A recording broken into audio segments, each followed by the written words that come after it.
আমরা 40 দিন ধরে এখানে এসে পড়ে রয়েছি, আমাদের কেউ জিজ্ঞাসা করে না। আমাদের জীবন তো শেষ, চলার মতো কোনো শক্তি নাই। আমরা এখানে দিনে একবার কিছু আহার করি, আর করতে পারি, আমাদের অর্থ নাই। আমরা যে এই যে আজকে 40টা দিন ঝড় বৃষ্টি নিচে আমরা দাঁড়িয়ে আছি, আমাদের একটা তার নিম্ন একটা কর্মচারী দিয়েও আমাদের একটা খোঁজ কিসে রাখেনি। আমরা 40 দিন ধরে এখানে এসে পড়ে রয়েছি, আমাদের কেউ জিজ্ঞাসা করে না আমরা কেন আসছি, কিসের জন্য আসছি, কিন্তু আমাদের কেন ফয়সালা দিচ্ছে না। আমার স্বামী নাই, আমি অনেক কষ্টে আছি, দুঃখে আছি।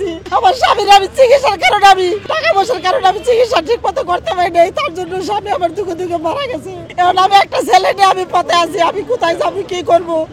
আমাদের কোনো ফয়সালা না দিলে আমি রাস্তায় ভিক্ষা করে আমার খাইতে হইব।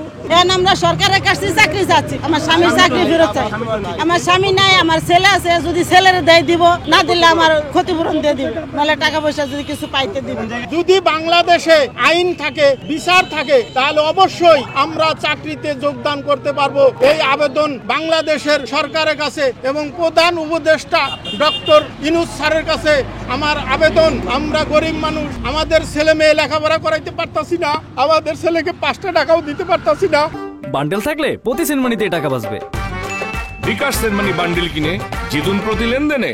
আমাদের জীবন তো শেষ, আমরা এখন নিবেদিত, আমাদের চলার মতো কোনো শক্তি নাই। আমাদের বাড়িতে এখন কোনো খাওয়া দাওয়ার কোনো ব্যবস্থা নাই। তাই সরকারের কাছে আবেদন করছি, যাতে আমাদের দিকে তাকাইয়া, আমাদের ছেলে মেয়েদের দিকে তাকাইয়া 2 মুঠো ডাল ভাত খেয়ে চলতে পারি, সেই আবেদন করছি। যদি আমরা বিদ্রোহী হতাম তাহলে আদালতে আমাদের সাজা হতো, সেই আদালতে আমাদের নির্দোষ প্রমাণ করছে। যদি আমি নির্দোষ হয়ে থাকি তাহলে আমার কেন চাকরি হবে না? আমরা এখানে দিনে একবার কিছু আহার করি, আর করতে পারি, আমাদের অর্থ নাই। তাহলে আমরা কিভাবে চলবো? কিছুদিন আগে বৃষ্টি হলে কতদিন একটানে 4 দিন বৃষ্টি হয়েছে, সবাই এইরকম ভাবে বৃষ্টিতে ভিজতে ভিজতে কাঁপছি। আমাদের ডিপার্টমেন্টের কোনো কর্তৃপক্ষ আমাদের এখানে এসে বলে নাই, বাইরে তোমরা ভিজতেছো করে, তোমরা এক সাইড হও। এইভাবে আমরা এখানে ভিজে ভিজে আবার রোদ আসলে সেই কাপড় এখানে রেখে শুকাই এইভাবে আমরা এই 40 দিন এখানে রয়েছি। আমরা এই দাবি আদায় এবং ন্যায্য বিচারের জন্য প্রধান উপদেষ্টা ডক্টর ইউনূস সাহেব, স্বরাষ্ট্র মন্ত্রণালয়, স্বরাষ্ট্র উপদেষ্টা, প্রধান বিচারপতি, দুর্নীতি দমন কমিশন এবং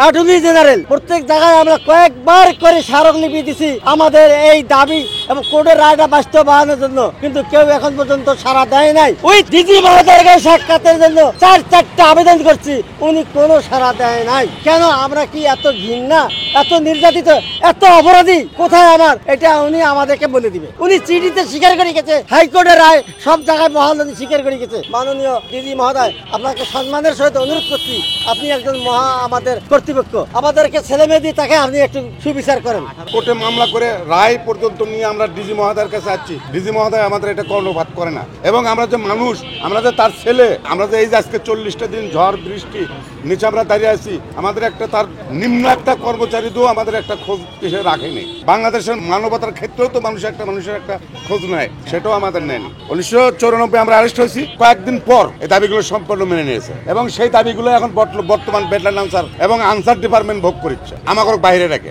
যতক্ষণ পর্যন্ত আমাদের এই দাবি বাস্তবায়ন না হচ্ছে, এতক্ষণ পর্যন্ত আমরা এখানে থাকবো। আমাদের বাড়ির চিন্তা নাই, আমরা মৃত্যুর জন্য আমরা রেডি।